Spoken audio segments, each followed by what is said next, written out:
Let's look at Zaitsev's rule. This is a rule that will tell us what the major elimination product, if there are more than one possible elimination reaction that could happen. And it states that the major elimination product is the one produced by deprotonating the carbon atom that initially is attached to the fewest hydrogen atoms. So let's look at an example of Zaitsev's rule in action. So I'm going to draw up an alkyl halide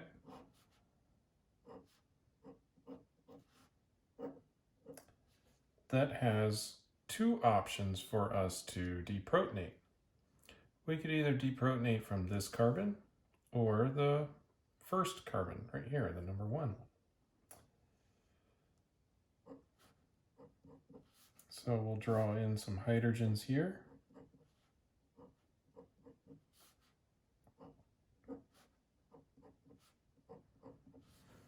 Now, you'll notice that this carbon has 3 hydrogens on it, and this one only has 2.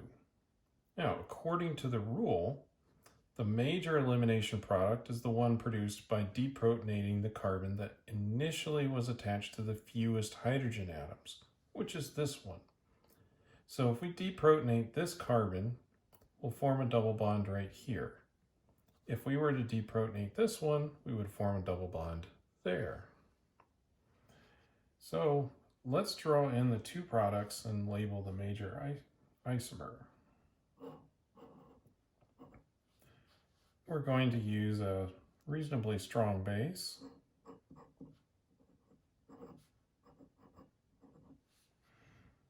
And we'll have this in a min-methanol.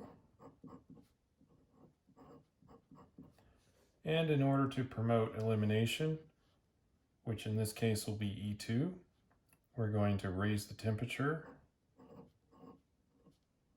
pretty hot. Next, we'll write down the 2 products that we make.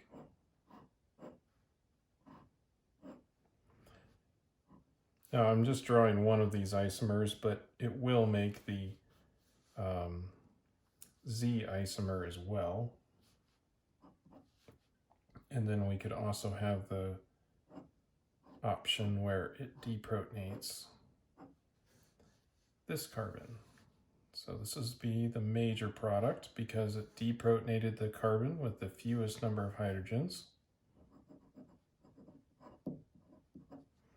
And over here we'd have the minor product. Of course, this one has no E or Z isomers.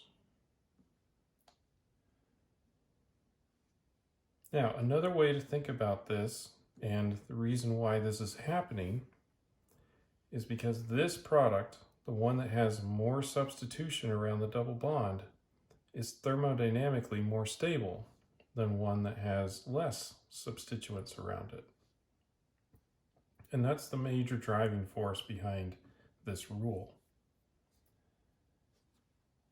Let's look at another example.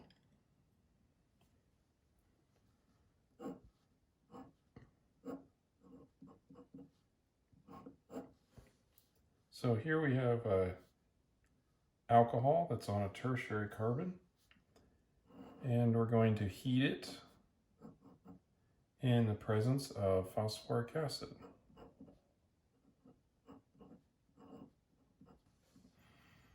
And this will promote an elimination. And we're going to get 2 products. One of them will be able to deprotonate either protons on this carbon right here or that one. It really doesn't matter, it will produce the same product. And then the other one will deprotonate from this carbon.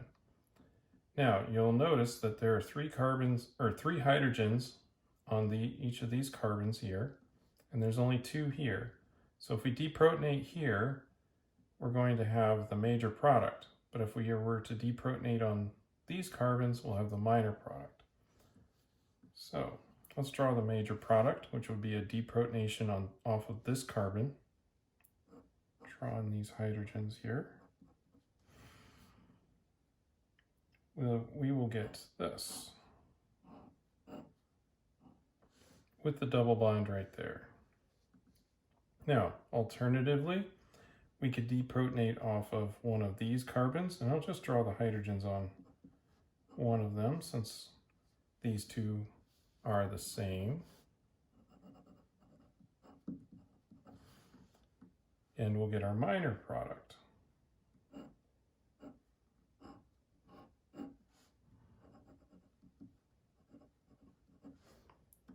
And you'll notice that this double bond has 3 substituents around it, where this one only has 2.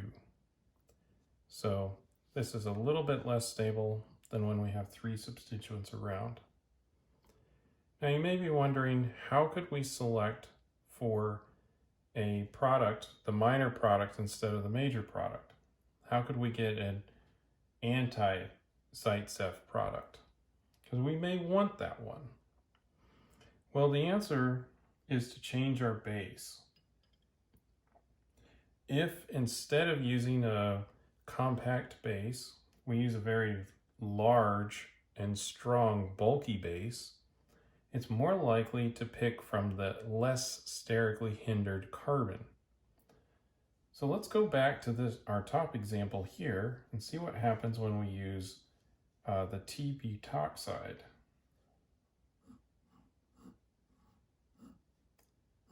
So same substrate, and then instead of using our methyl alkoxide, we're going to use a very bulky one.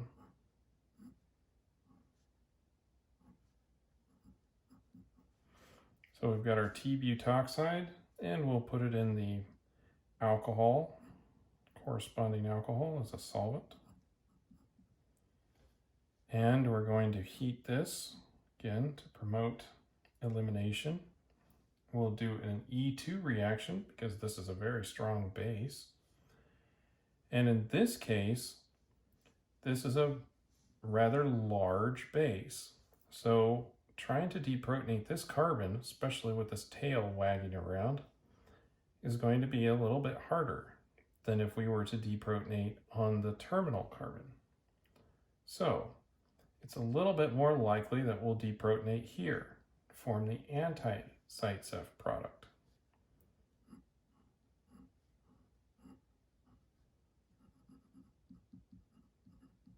So now we've changed this one to be the minor product and the terminal deprotonation to be the major. And this would be the anti-Zaitsev.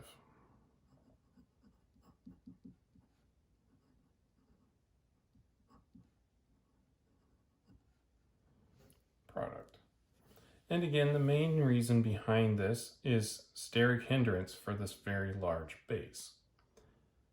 So now we can decide what is the major product and what is the minor product in an elimination reaction. And this holds true for both E1 and E2 reactions.